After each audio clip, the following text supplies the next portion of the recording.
playing on an iPad. He's just winning these. Magnus can be flagged in bullet when he's on a mouse. He's playing on a tablet now with less time.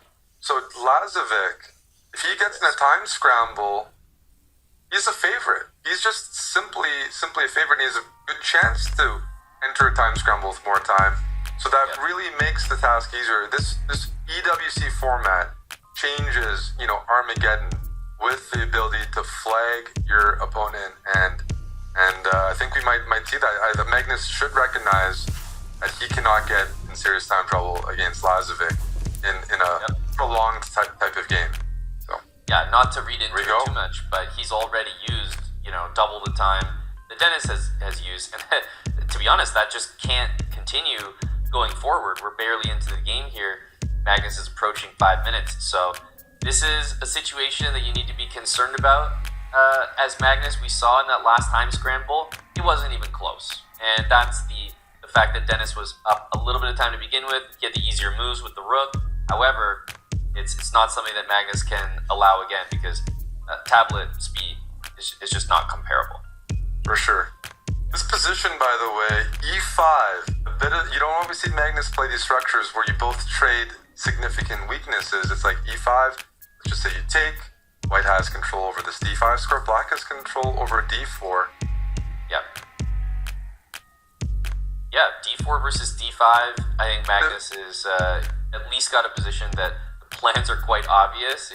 It's not too difficult, but normally in those... It closes the position a bit, though, f4 as well.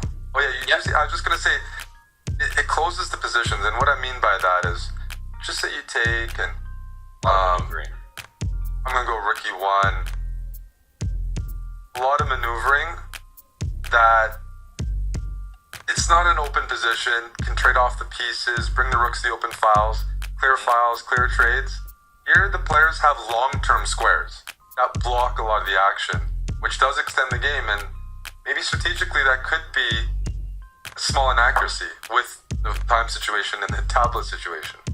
Well, it looks like what he's gone for is a little bit interesting, because it's sort of allowing something that looks visually completely wrong, but Magnus is understanding that pawn on e6 guards e5, which you talked about corresponding weaknesses, d4 and d5. It's not corresponding anymore. It's just d4. Magnus is going to put that knight on d4. He could definitely trade the queens as well first and then play knight d4. And white's not going to have the knight d5 move that we've been relying on in all these positions. So I think in some way, with bishop e6 and b5, I feel that he's kind of outsmarted Denis just a little bit. And I like what's happened here for Magnus. Easier position to play. The clock reflects that. Yeah, the e6 pawn can be weakness. Those are doubled pawns, but Magnus understanding that it's not easy for white to get access to that. And this, I was thinking Denis would play this move, but I didn't find a good response after queen d3. Not only does it offer a queen trade, but the c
Not that it's the best move here, but it just goes to show you can just like plant these pieces in the most annoying squares possible. And hey, if they get taken, that's another piece trade off the board, cost you a pawn, but you're up 3 of them.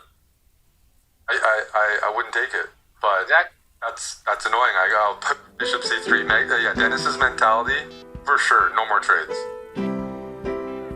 So I think we saw what, 94 bishop back, and then rook Backing the bishop.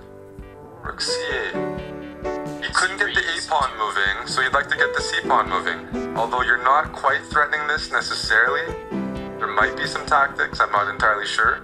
You know, when you play c3.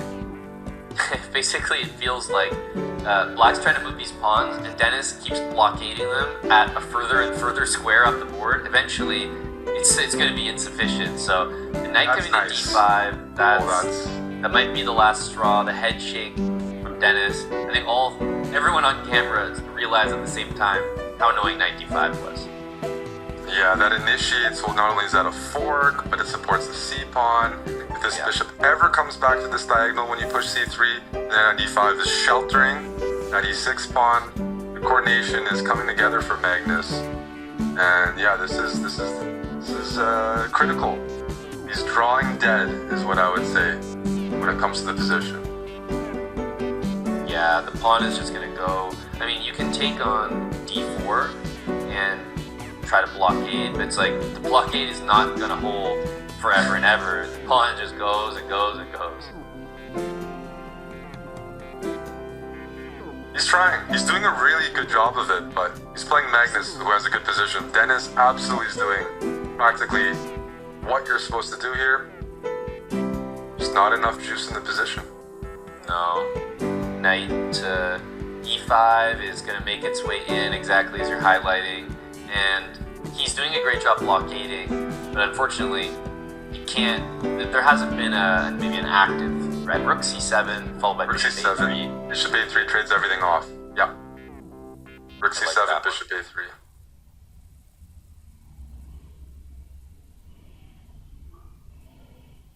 I think that's pretty reliable there.